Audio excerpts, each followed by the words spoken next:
2 Samuel, chapitre 12, versets 7 à 8. Ça, c'est l'époque de David. Parce qu'il y a beaucoup qui aiment bien ce verset-là, où David va aller commettre l'adultère avec la femme d'Uri, dans les Bibles classiques. Et maintenant, le prophète Nathan va venir, il va venir donner une petite histoire à David, une histoire imagée. Et David va s'énerver là-dedans, le prophète va dire, c'est toi. Et Dieu va dire à David, en gros, je t'ai donné le royaume de ton maître, c'est-à-dire de Saül, je t'ai même donné ses femmes.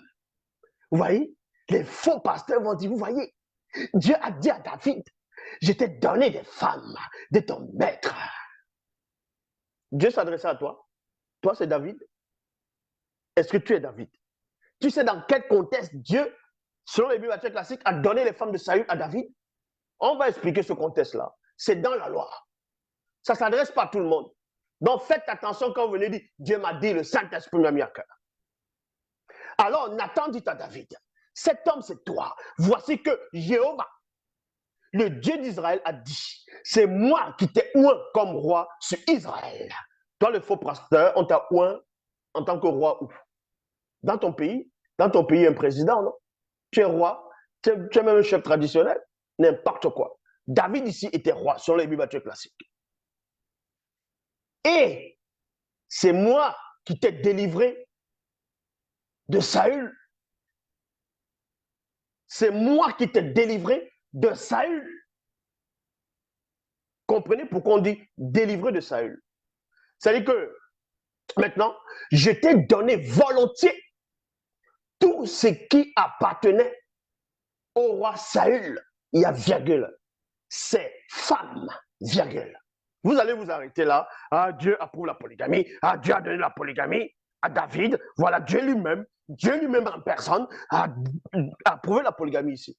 On va vous expliquer que c'est pas ça. Hein. Ça, c'était par rapport à un châtiment. Ça, c'était par rapport à une... comment on appelle ça? C'était par rapport à une humiliation.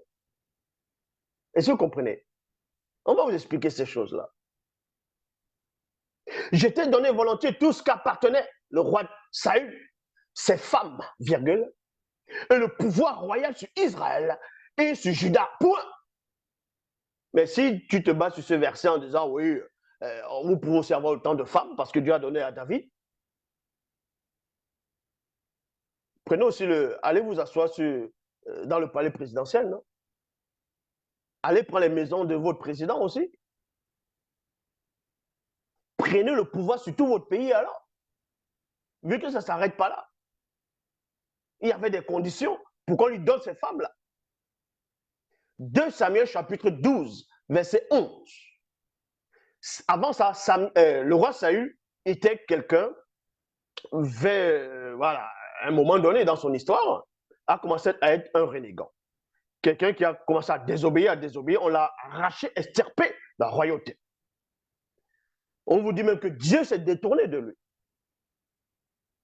Dans tout ce qu'il avait, il ne fallait pas qu'on puisse, il ne fallait pas qu'on laisse un souvenir du roi Saül, de, on va dire, l'abondance qu'il avait, on devait automatiquement donner ça à une autre personne. C'était une sorte de châtiment. C'est pour ça qu'on va redonner tout ça à David. Ce n'est pas qu'on approuve la polygamie ici. Vous allez comprendre ces choses-là. 2 Samuel chapitre 12, verset 11. Et Jéhovah ajouta, en s'adressant à David ici. Donc, ce qu'on a fait au roi Saül en lui donnant les femmes de Saül à David, on va faire la même chose à David aussi par rapport à ses femmes. Pour montrer que c'était un châtiment. Ce n'était pas que Dieu approuve ici dans les Bibles classiques par rapport à cet enseignement, approuve ici la polygamie et qui donne à David d'être un polygame. Ce n'est pas ça. 2 Samuel chapitre 12, verset 11. Et Jéhovah a ajouté, je vais faire venir contre toi des malheurs qui seront provoqués par ta propre famille. Point. Sous tes yeux, virgule, je prendrai tes femmes, et je les donnerai à un autre homme. virgule. Et il couchera avec elle à la vue de tous. Ça, c'était pour humilier le roi. C'était l'humiliation. C'était pour le dépouiller, pour lui donner une bonne correction. Mais ce n'est pas qu'on va instituer la polygamie. Maintenant, pourquoi donc Dieu a fait cela? On va dans Deutéronome chapitre 28, verset 30. La fiancée que tu auras choisie, virgule, un autre couchera avec elle. On s'adresse aux gens qui ont été, à un moment donné, qui sont détournés de la parole, qui sont allés contre le verbe, qui ont fait pécher la population. On a donné une leçon à Saül, même si, on va dire que même s'il était déjà, il était plus sur la terre, donc son prestige qu'il avait ne devait pas rester. Ça devait être une punition pour montrer un exemple. Et même du vivant de David, on lui a fait la même chose. Parce qu'il allait prendre la femme de quelqu'un, dont lui maintenant, une autre personne va venir souiller ces femmes-là.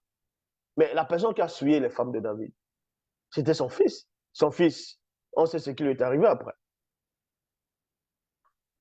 Donc le fait que Dieu ici va prendre les femmes de David, va permettre que son fils puisse commettre la partouze, parce que c'est la partouze, hein. C'est la partouze, bang bang, partouze, ainsi de suite, à la vue de tous, la pornographie. C'était ça. C'était l'humiliation. C'était l'humiliation. Vous comprenez rien des Écritures, rien de la spiritualité.